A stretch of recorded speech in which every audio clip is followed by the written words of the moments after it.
आज हमारे परिवारों में रहते रहते, इस समाज में रहते रहते, आपको क्या लगता है कि व्यक्ति कब टूट जाता है?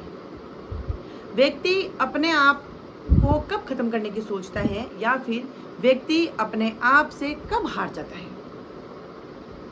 बहुत सी प्रॉब्लम्स हम फेस करते हैं, बहुत सी समस्याओं को हम निपट लेते हैं, लेकिन हम टूट कब जाते हैं? हम टूट तब जाते हैं जब लड़ाई अपनों से लड़नी पड़ती है। हम गैरों से लड़ने में कभी नहीं कतराते हैं। हम गैरों से बराबर का सामना कर लेते हैं, क्योंकि हमारे दिमाग में अंदर ये सोच होती है कि वो तो गैर हैं, वो तो हमसे जलेंगे ही, वो हमें गिराना चाहेंगे ही, वो हमें तोड़ना चाहेंगे ही, लेकिन हम टूटेंगे नहीं, और हम अपनी लड़ाई लड़ लेते हैं।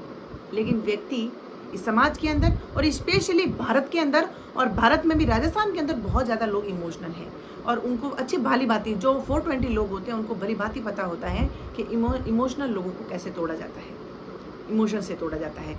उनके इमोशन से खेलो और तोड़ दो इनको, वो कभी आगे नहीं बढ़ पाएंगे। ये सोची समझी साजिश है।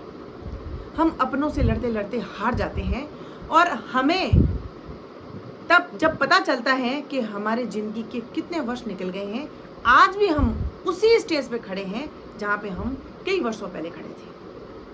आप मुझे ये बताइए, ऐसी कोशिश करने से क्या फ़ायदा जिसका कोई रिजल्ट ही ना निकले, जिसका निर्णय हमें पता ही नहीं हो कि होगा क्या? ऐसी लड़ाई हम क्यों लड़े? मैं ये बताती हूँ, महाभारत के अंदर जिस समय अर्जुन जब पांडवों और कौरवों के बीच में जब युद्ध हो रहा था, अर्जुन कैसा योद्धा था ये मुझे बताने की जरूरत नहीं है। एवरीबडी नो कि अर्जुन क्या था और कैसा योद्धा था। अर्जुन का नाम कैसे लोगों के साथ में आता है, और कितना सर्वश्रेष्ठ नाम आता है कि वो किस विद्या में कितना निपुण था। जब वो महाभारत जब हो रहा था, युद्ध लड़ रहा था, उसके हाथ कांप गए थे, क्योंकि अब उसको अपनों से लड़ना था। अब उसकी लड़ाई अपनों से थी, वो खुद टूट गया था। लेकिन उस समय तो भगवान कृष्ण जो थे, वो उनको समझाने वाले थे, बताने वाले थे। जो भगवान थे वो मनुष्य के रूप में उनके साथ में थे, और उन्होंने वो सब चीज़ें बता दी कि अपनों से लड़ाई लड़नी पड़ती है। जब अपने ही नहीं रहे तो अपनों से लड़ाई लड़नी पड़ती है। यही धर्म युद्ध है। लेकिन आज के व्यक्ति को कौन समझाए? आज के व्यक्ति के अगल बगल, आस पास, आगे पीछे खड़े हुए हर कोई गैर है। कब कोई छल कर जाता है, कब कोई धोखा दे जाता है, कुछ पता नहीं चलता है। कैसे लड़े हम अपनों से? आप सोचिए कि रिश्ते बना दिए गए हैं, रिश्तों से व्यक्ति कमजोर पड़ जाता है। ये बता दिया जाता है कि ये तेरा ये लगता है, ये तेरे माता पिता हैं। बहुत से बच्चे जो हैं बड़े हो जाते हैं तो माता पिता कहीं उनके साथ में अन्याय कर बैठते हैं।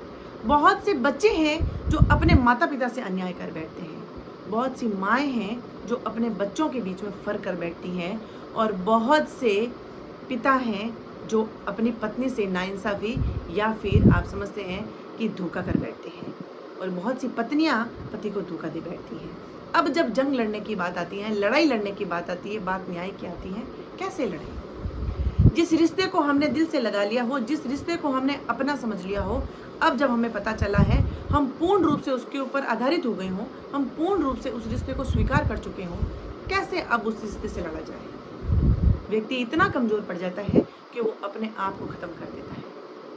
और अब मैं बताती हूँ कि क्यों हम गैरों से नहीं टूटते और अपनों से टूट जाते हैं।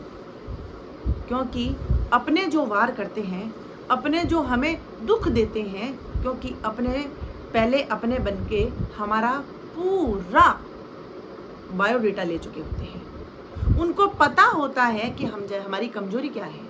उनको पता होता है कि हमें किन चीज़ों से दुख पहुंचता है, और उनको ये भी पता होता है कि हमारी क्या कमजोरी ऐसी है जिससे हम टूट जाएंगे। वो वही वार करते हैं, और उन वार से हम बच नहीं पाते हैं। इसीलिए आज से कई रिश्ते जो हैं, आपने देखा होगा, चूर चूर हो गए हैं, टुकड़े टुकड़े हो गए हैं। और अब उन कुछ रिश्तों ने ऐसा दगा किया है कि हर रिश्ता शक के दायरे में आ चुका है। हम कुछ भी करने से पहले, आज कहाँ रहा, भाइयों में विश्वास नहीं रहा, माँ बेटों का विश्वास नहीं रहा, बच्चे और पिता के बीच में विश्वास नहीं रहा, कोई रिश्ता विश्वास लायक रहा ही नहीं। क्यों हुआ ऐसा? क्योंकि सब लोग दगा कर बैठे, स्वार्थ ने जगह ले ली। लोग इतना स्वार्थी हो गए हैं, इतना स्वार्थी हो गए हैं कि उनको पता ही नहीं चलता कि रिश्तों की आड़ में हम किसके साथ और किस तरीके से खेल रहे हैं। इसीलिए ये तो मैं मानती हूँ कि आज अगर व्यक्तियों का टूटने का जो सबसे बड़ा रीज़न है, सबसे बड़ा कारण अपनों से लड़ाई। टूट जाता है व्यक्ति, अपनों से कैसे लड़े। और अब तो इस कलयुग के अंदर कोई कृष्ण भी नहीं है, कोई ऐसा सच्चा मित्र भी नहीं है जो ये बता पाए कि हाँ तेरा मनोबल मैं बढ़ाता हूँ और इस तू सही कर रहा है और तू कर। कैसे करे, क्योंकि पग पग पे छल है। इसीलिए ये मैं मानती हूँ। लेकिन अब आज अगर आपको सर उठा के जीना है तो ये सच्चाई है, बहुत कड़वी है, स्वीकार करने में न जाने कितना समय बीत जाता है, लेकिन ये सच है। जो अवेयर हो गया, जो अपनों से सावधान हो गया, वह व्यक्ति आगे बढ़ गया। वरना लोग हमारे इमोशन से ऐसे खेल जाते हैं कि हम अपने लक्ष्य की तरफ जैसे निकले ही नहीं कि पहले ही हमारी रास्ता हमारा भटका दिया जाता है और हमारा माइंडसेट तोड़ दिया जाता है और हमारा मनोबल तोड़ दिया जाता है। नहीं, तू क्या कर पाएगा, ये तूने ऐसा किया तो ऐसा हो जाएगा, तू ये क्या करेगा, ऐसे कैसे करेगा, ये कहाँ से होगा, वो कहाँ से होगा।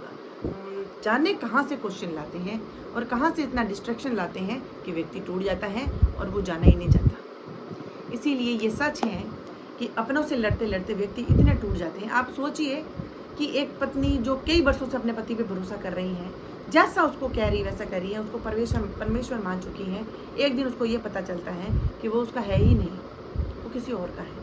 अब क्या लड़े वो। या एक पति अपनी पत्नी पे इतना भरोसा करता है जिसके ऊपर अपना पूरा घर छोड़ के चला जाता है, इतना भरोसा करता है, हर रिश्ता उसके भरोसे छोड़ के चला जाता है। कई वर्षों बाद उसको ये पता चलता है कि उसकी पत्नी उसकी है ही नहीं, उसका रिश्ता किसी और से ही है। अब आप सोचिए वो कैसे अब इस रिश्ते से लड़े, कैसे लड़े, क्योंकि वो पहले ही अपने आप से टूट चुकी है, वो नहीं लड़ेगी। इसीलिए ये रिश्ते कमजोरी बन चुके हैं। इसीलिए मैं चाहती हूँ कि इंसानियत बचाने के लिए कुछ रिश्ते जो हैं जिसके ऊपर कई वर्षों का भरोसा होता है, तोड़ने से पहले कुछ इंसानियत दिखाइए, सोचिए कि उस पे क्या बीतेगी। अपने आप को अगले पे रख के देख लीजिए कि अगर मैं वहाँ पे होता हूँ मेरे पे क्या बीतेगी, आपको सब पता चल जाएगा। इसीलिए अपनों से लड़ना आज ज़रूरी हो गया है, अपनों से लड़के ही आप आगे चल सकते हो। इसीलिए लड़ने के लिए सबसे पहले ज़रूरी है आपका सावधान होना। आँख मूंद के भरोसा करना ये हमारी सबसे बड़ी गलती हो सकती है। इसीलिए चाहिए अवेयरनेस, चाहिए केयरफुल होना कि हर रिश्ते पे आप सोच समझ के भरोसा रखें और अपने आप पे पूर्ण भरोसा करें। कोई कुछ भी कहे कि तू ये नहीं कर सकता, कोशिश जरूर करिए। अंदर का मनोबल नहीं टूटना चाहिए। जिस दिन मनोबल टूट गया आप पूरे टूट जाएंगे। और हर व्यक्ति की यही साजिश है, यही कोशिश है। इसीलिए लड़ना तो पड़ेगा। इतने साल गैरों से लड़ते थे, अब अपनों से भी लड़ना पड़ेगा, आगे बढ़ना है तो।